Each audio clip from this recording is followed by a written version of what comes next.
بیٹا جب گھر کی عورت اگر بگڑ جائے اور وہ 5 گناہوں میں ملبس ہو جائے تو پھر گھر میں غریبی آتی ہے، امیری نہیں آتی۔ دوسری چیز یہ ہے کہ آپ مجھے یہ بھی بتا دیں کہ میں اتنا زیادہ کماتا ہوں، اتنا زیادہ کمائی کرتا ہوں، لیکن کبھی بھی گھر میں برکت نہیں ہوتی۔ آخر یہ کیا وجہ ہے کہ اتنا زیادہ کمانے کی وجہ سے گھر میں برکت نہیں ہوتی؟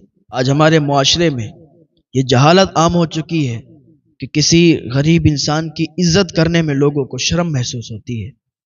ایک غریب انسان ہو اور ایک امیر انسان ہو تو غریب انسان کے پاس آدمی بیٹھنا بھی پسند نہیں کرتا، اور امیر انسان کے تلوے چاٹنے میں اسے شرم نہیں آتی، غریب انسان کی عزت کرنے میں اسے شرم آتی ہے۔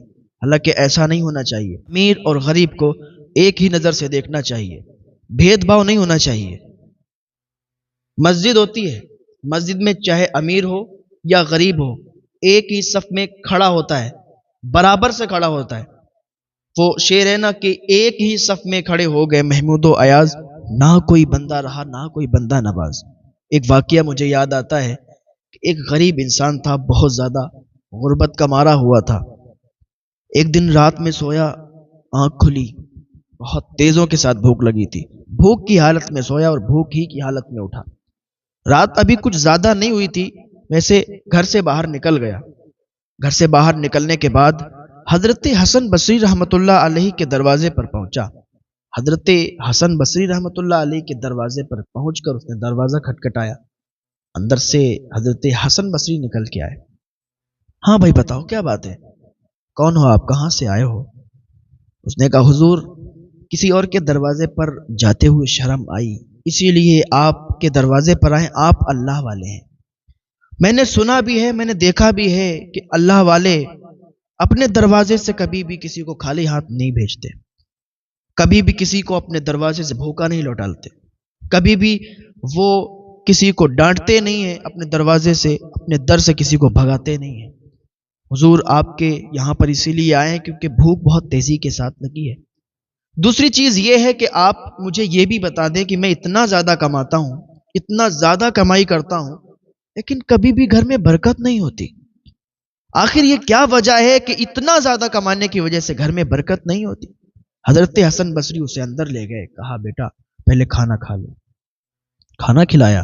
کھانا کھلانے کے بعد حضرت حسن بصری نے بہت پیار سے سمجھایا، کہا بیٹا جب گھر کی عورت اگر بگڑ جائے اور وہ 5 گناہوں میں ملبس ہو جائے تو پھر گھر میں غریبی آتی ہے، امیری نہیں آتی، گھر کے سکون چلے جاتے ہیں، گھر میں کبھی بھی برکت نہیں ہوتی۔ اس نے کہا حضور ایسا، اگر بیوی 5 گناہ کرنے لگے تو غریبی آتی ہے؟ حضرت حسن بصری نے فرمایا بیٹا بالکل صحیح اور سچ بات ہے، اگر 5 گناہ کرتی ہے بیوی تو پھر گھر میں غریبی آتی ہے۔ اس نے کہا حضور مجھے بتائیں کہ وہ کون سے 5 گناہ ہیں؟ تو حضرت حسن بصری نے فرمایا کہ وہ پہلا گناہ یہ ہے کہ عورت اپنے شوہر کی ناشکری کرنے لگے۔ اگر عورت اپنے شوہر کی ناشکری کرتی ہے تو پھر اس گھر میں غریبی آتی ہے، گھر میں برکت نہیں ہوتی۔ اس نے کہا حضور میری بیوی بھی میری بڑی ناشکری کرتی ہے، میرا کہا نہیں مانتی ہے، مجھے ہر وقت ذلیل کرتی رہتی ہے، مجھے ہر وقت رسوا کرتی رہتی ہے، میں کتنا بھی کام کروں، کتنا زیادہ کام کروں، لیکن میری بیوی کیا ہے، مجھے کبھی بھی یہ نہیں کہتی کہ آج تم نے بہت اچھا کام کیا، ہر وقت مجھے ذلیل کرنے کی کوشش کرتی ہے، ہر وقت تانے مارتی ہے۔ یہیں پہ مجھے ایک واقعہ یاد آیا، ایک بہت زیادہ پرہیزگار انسان تھا، بہت زیادہ نیک تھا، کام بھی کرتا تھا بہت زیادہ، اپنے بیوی بچوں کے لیے انسان کام کرتا ہے کہ وہ خوش رہیں، وہ کام کرتا تھا، بیوی کو ہر خوشی دینے کی کوشش کرتا تھا، لیکن اس کی بیوی کبھی بھی اس سے خوش نہیں ہوتی تھی، ہر وقت اسے تانا مارتی تھی کہ پڑوس کی عورتیں دیکھو کتنا اچھا پہنتی ہیں، ان کے پاس کتنے اچھے زیور ہیں، کتنا اچھے اچھے جوتے ہیں، چپلیں ہیں، اور تمہیں دیکھو پورا پورا دن کام کرتے ہو، پھر بھی تم نے میرے لیے کچھ بھی نہیں کیا، کچھ بھی نہیں دلایا تم نے، باقی مجھے ذلیل کرواتے ہو۔ میں محلے کی عورتوں میں جاتی ہوں تو میں اپنے آپ کو شرمندگی محسوس کرتی ہوں، وہ مجھے ذلیل کرتی ہے، میں ذلیل ہوتی ہوں ان کے سامنے کہ تیرے پاس کچھ نہیں ہے۔ ایک بات یاد رکھیں، اللہ تعالیٰ نے جتنا عطا کیا ہے نا اس میں خوش رہیں، اللہ کا شکر ادا کریں، اگر اسی میں خوش رہ کر اللہ کا شکر ادا کریں گے تو اللہ تعالیٰ آپ کو بہت زیادہ نوازے گا. اگر آپ اس طریقے کی بات کریں گے کہ میرے پاس کچھ بھی نہیں ہے، لوگ تو یہ کرتے ہیں، لوگوں کے پاس وہ ہے، ایسا ہے ویسا ہے، تو اللہ تعالیٰ ان باتوں سے ناراض ہوتا ہے. آپ اللہ کا شکر ادا کریں اور اپنے شوہر کی ناشکری نہ کریں، بلکہ اپنے شوہر کی تعریف کریں، اپنے شوہر کا حوصلہ بڑھائیں کہ میرے سرتاج، میرے شوہر آپ بہت اچھا کام کرتے ہیں. آپ کبھی بھی مایوس مت ہونا. اگر اپنے شوہر کا بیوی حوصلہ بڑھائے، اس کی ہمت اور طاقت بنے، تو وہ ایک دن ایسے عروج پکڑے گا، ایسی بلندی پر پہنچے گا کہ زمانہ دیکھے گا. لیکن نہیں، اس کا کیا تھا، وہ اپنے شوہر کو ہمیشہ تانا مارتی تھی. ایک دن شوہر گھر میں گھسا، تھک ہار کر بیچارہ کام کر کے آیا تھا. بیوی نے اپنا تانا مارنا شروع کر دیا کہ دیکھو دیکھو، آج میں محلے میں گئی تھی، عورتوں کے سامنے ذلیل ہونا پڑا، ان کے پاس اچھے زیور، اچھے کپڑے، ہر چیز انہیں مہیا ہے، لیکن آپ نے کبھی بھی نہیں. ارے جب تمہارے پاس تھا نہیں کچھ، تو مجھے خوش نہیں رکھ سکتے تو تم نے شادی کیوں کری مجھ سے؟ تمہیں شادی نہیں کرنا چاہیے تھی، مت کرتے شادی. ہوتی میں کسی امیر کی بیوی، رہتی شہزادی کی طرح. لوگ بھی مجھے امیر کہتے، میرے پاس بھی ہوتی کچھ دولت. اگر تم سے شادی نہیں ہوئی ہوتی، تم نے میری زندگی تباہ کر کے رکھ دی ہے، تم نے میری زندگی برباد کر کے رکھ دی ہے. جب تمہیں مجھے خوش نہیں رکھ پانا ہے تو چھوڑ دو مجھے، مت رکھو مجھے، ہو جائے گی میری شادی. آج ہمارے معاشرے میں بھی یہی چلتا ہے. اگر شوہر غریب ہے، اس کی شادی ہو گئی اور اپنی بیوی کی ضرورتوں کو اس نے پورا نہیں کر سکا، تو کچھ بیویاں ایسی ہوتی ہیں کہ جو شوہروں کا مذاق اڑاتی ہیں، انہیں ذلیل کرتی ہیں. کچھ بیویاں ایسی ہوتی ہیں کہ شوہر کتنا بھی زیادہ غریب ہو، عورت بھوکی رہ لے گی لیکن کبھی بھی اپنے شوہر کا مذاق نہیں اڑائے گی، کبھی بھی اپنے شوہر کو ذلیل نہیں کرے گی. کیونکہ اگر آج کام نہیں چل رہا، آج یہ غریب ہے، آج اس کے پاس کچھ ہے نہیں، اپنی بیوی کو کچھ نہیں دے پا رہا، اگر اس کو خوش نہیں رکھ پا رہا، تو ایک دن آئے گا ایسا. ہر وقت ایک جیسا نہیں ہوتا، ہر دن یہی نہیں دے گا کہ وہ ہمیشہ غریب رہے.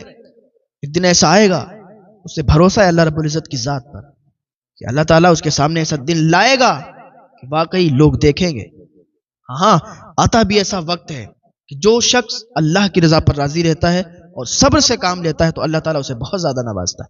بہت سی بیویاں ہیں اپنے شوہر کو کبھی بھی ناراض نہیں کرتی، ذلیل نہیں کرتی کہ تم نے مجھے یہ نہیں دلوایا، وہ نہیں دلوایا. ارے اگر شوہر غریب ہے، آج تم نے اسے ذلیل کر دیا، اور وہ اگر ادھر ادھر سے قرض لے کر، ادھار لے کر تمہارے لیے چیزیں مہیا کروا دے، تو پھر کیا ہوا؟ لوگ آئیں گے ادھاری والے، لوگ آئیں گے قرض دار، اس کو ذلیل کر کے چلے جائیں گے. آج تمہارے گھر فریج نہیں ہے، پڑوس پہ فریج ہے، تو تم اپنے شوہر کو تانا مارو گی کہ پڑوس کے جو لوگ ہیں وہ ٹھنڈا پانی پیتے، ہم یہی نل کا پانی پیتے.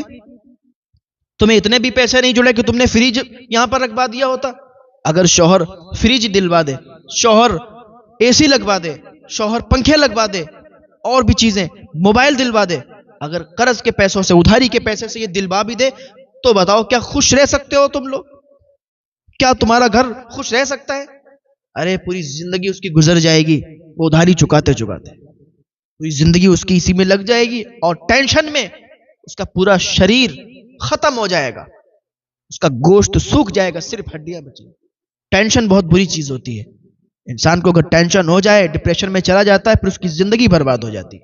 ہاں، پھر کیا ہوتا ہے؟ قرض دار آتے ہیں، ادھاری والے آتے ہیں، ذلیل کر کے جاتے ہیں. ابھی تو تم ہی ذلیل کر رہی تھی، اب تو اسے محلے والے بھی ذلیل کر رہے ہیں، سماج کے لوگ بھی ذلیل کر رہے ہیں. تو اتنی کیسے برداشت کر سکتا ہے کہ ادھر بیوی کی بھی سنے اور ادھر محلے والوں کی بھی سنے؟ نہیں نہیں، مت کرو میری بہنوں. اپنے شوہر کی ناشکری نہ کرو، اپنے شوہر کو ہمیشہ خوش رکھنے کی کوشش کرو. اگر تم اپنے شوہر کو خوش رکھتی ہو تو تمہارے گھر آباد ہو جائیں گے. اگر تمہارے شوہروں سے تمہاری بنتی نہیں ہے، اپنے شوہروں کو ذلیل کرنے کی کوشش کرتی ہو، تو پھر شوہر بھی تمہاری عزت نہیں کرے گا. تم شوہر کی عزت نہیں کرو گی تو پھر شوہر بھی تمہاری عزت نہیں کرے گا. تو اپنے گھر کو آباد کرو، یہ لڑائی جھگڑے فساد اپنے گھروں پر یہ ختم کرو. میری ماں بہنوں کے لیے بھی میرا پیغام ہے کہ اگر سسرال جاؤ نا تو اتنا اچھے سے رہو، اتنی زیادہ خدمت کرو ساس سسر کی، شوہر کی. کبھی بھی یہ کسی کو محسوس نہ ہو کہ یہ اچھے گھر کی عورت نہیں ہے، یہ اچھے گھر کی لڑکی نہیں ہے. جب آپ اپنے سسرال والوں کو خوش رکھو گی تو سسرال والے بھی کہیں گے اس کے ماں باپ نے اس کی تربیت بہت اچھی کی ہے. ہاں، آپ کی سسرال میں بھی آپ کی عزت ہوگی، آپ کے مائکے میں بھی آپ کی عزت ہوگی کہ واقعی میری بیٹی نے اچھی تربیت پائی اور ہم لوگوں کا نام روشن کیا۔ کبھی بھی سسرال میں اگر جھگڑا فساد کا ایسا ماحول بنے تو بات کو دبانے کی کوشش کریں، اپنی طرف سے بڑھانے کی نہیں۔ دو باتیں سن لیں، برداشت کر لیں، بات ختم ہو جائے گی۔ اپنی طرف سے بات بڑھائیں گی تو بات بڑھے گی۔ میری ماں بہنیں اس کو سمجھیں گی۔ اگر میری ماں بہنوں نے سمجھ کر عمل کر لیا تو گھر کے لڑائی جھگڑے کے معاملے ختم ہو جائیں گے۔ ہاں، برداشت کر لو، دو باتیں سن لو، کچھ نہیں جائے گا۔ دو باتیں سن لو گی، سن کے نکال دو گی تو گھر آباد رہیں گے، گھروں میں خوشیاں رہیں گی، گھروں میں برکتیں ہوں گی، سکون کی زندگی گزارو گی۔ ہاں، تو میں عرض کر رہا تھا اس عورت کا کیا تھا کہ اپنے شوہر کو بہت سنائی، تم نے تو کچھ بھی نہیں دلوایا، ہاں تم نے شادی کر لی، ارے جب تم خوش نہیں رکھ پا رہے ہو، تمہیں پتا تھا کہ تم غریب ہو، تم ایسے ہو ویسے ہو، اس نے بہت زیادہ سنا دیا، تو تم نے شادی کیوں کی؟ اب تو اتنا زیادہ ڈپریشن میں چلا گیا یہ شخص، اتنا زیادہ پریشان ہو گیا، رات میں اللہ کی بارگاہ میں ہاتھ اٹھایا، اے اللہ اتنی زیادہ محنت کر کے آتا ہوں لیکن پھر بھی بیوی کا پیار نصیب نہیں ہوتا، بیوی ہمیشہ ذلیل کرنے کی کوشش کرتی ہے، اللہ کی بارگاہ میں رو رو کے گڑ گڑا کر دعا کرتا ہے، اللہ کی بارگاہ میں راتوں میں رو رو کے دعائیں کرتا ہے، گڑ گڑاتا ہے، راتوں میں سسکیاں لیتا ہے کہ جسے سب سے زیادہ اپنا قریبی سمجھا تھا، ماں باپ کے بعد جسے سب سے زیادہ محبت کی تھی وہ میری بیوی تھی، آج وہی ہمیں تانا مارتی ہے، آج وہی ہمارے ساتھ نہیں ہے، ہمیں تانا مارتی، لوگوں کے سامنے ذلیل کرتی ہے۔ پھر کیا ہوا، یہ کہانی ایسے ہی چلتی رہی۔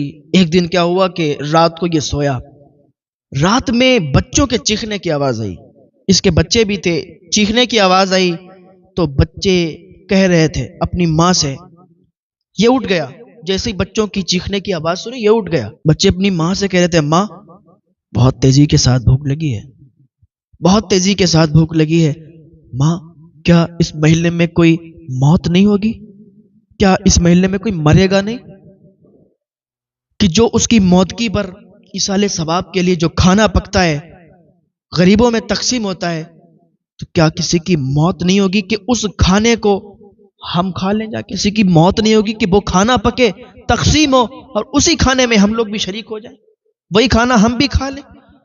اس نے اتنا سنا اس کا کلیجہ پھٹ گیا، اتنا سنا، اتنی زیادہ ٹینشن کے اٹیک پڑا اور فوراً اس کی روح نکل گئی، فوراً وہ مر گیا، وہیں پر اس کا انتقال ہو گیا۔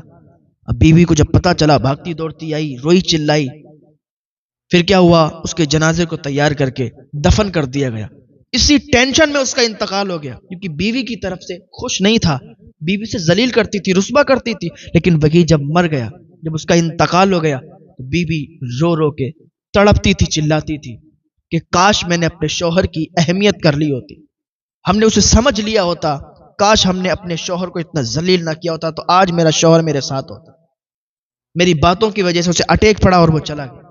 ارے موت تو آنی ہے، موت برحق ہے، جب اس کی لکھی ہے تب آنی ہے، لیکن بھی اپنا ایسا رویہ نہ بنائیں کہ آپ کو پچھتانا پڑے کہ کسی کی موت آپ کی وجہ سے ہو گئی، کوئی آپ کی وجہ سے چلا گیا، اس دنیا کو چھوڑ گیا، چلاتی تھی، چیختی تھی، کاش میں اگر اپنے شوہر کی عزت کر لیتی تو آج میرا شوہر میرے ساتھ ہوتا۔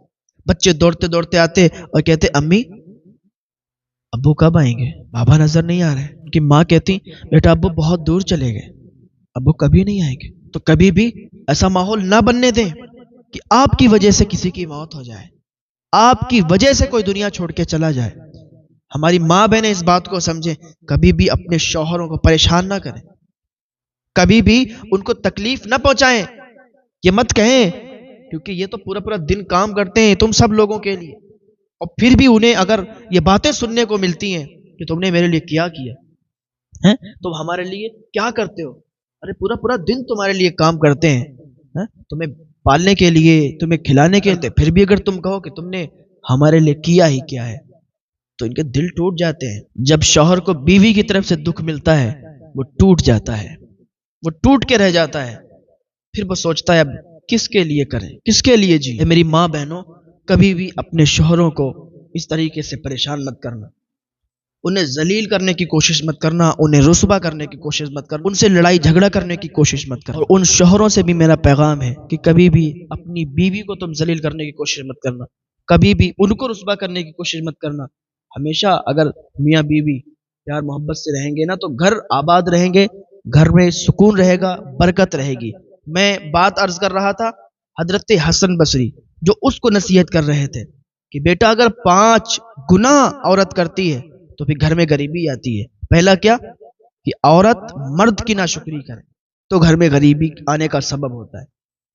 دوسرا یہ کہ عورت نافرمانی کرے، عبادت نہ کرے، اللہ کی عبادت سے بہت دور ہو جائے تو اس گھر میں بھی غریبی آتی ہے، اس گھر میں بھی برکت نہیں آتی، برکت کے فرشتے نہیں آتے۔ تیسرا گناہ یہ ہے کہ عورت جھوٹ بولے، دھوکہ دے تو اس گھر میں بھی غریبی آتی ہے۔ اور چوتھا گناہ یہ ہے کہ عورت جھگڑے کرے، گھر میں فساد پیدا کرے، بدسلوکی کرے، اس گھر میں بھی غریبی آتی ہے، برکت نہیں ہوتی، سکون نہیں ہوتا۔ اور پانچواں گناہ یہ ہے کہ عورت مرد کی محنت کی کمائی کو فضول خرچی کرے، اس گھر میں بھی کبھی بھی برکت نہیں ہوتی ہے، غریبی آتی ہے۔ حضرت حسن بصری نے بتایا یہ 5 گناہ ہیں۔ اس نے کہا حضور میری بیوی کے اندر یہ بھی ہے، پہلا بھی ہے کہ میری تو ناشکری کرتی ہے، مجھے کبھی بھی عزت نہیں دیتی، مجھے ذلیل کرتی، مجھ سے لڑتی رہتی ہے، اور دوسرا بھی اس کے اندر ہے۔ اپنے 5 چیزیں بتائی ہیں، یہ 5 چیزیں میرے بیوی کے اندر موجود ہیں۔ حضرت حسن بصری فرمانے لگے اسی وجہ سے تو غریب ہے، تیرے گھر میں غریبی ہے۔ تو یہ 5 گناہ ہیں کہ جن کی وجہ سے گھر میں غریبی آتی ہے اور برکت نہیں ہوتی۔ اے میری ماں بہنوں، تمام گناہوں سے توبہ کر لو، گناہوں سے توبہ کر لو، اللہ کی بارگاہ میں گڑ گڑا کے فریاد کرو، اللہ تعالیٰ معاف فرمانے والا ہے، معاف فرما دے گا۔ اللہ تعالیٰ ہم سب کو گناہوں سے بچنے کی توفیق عطا فرمائے۔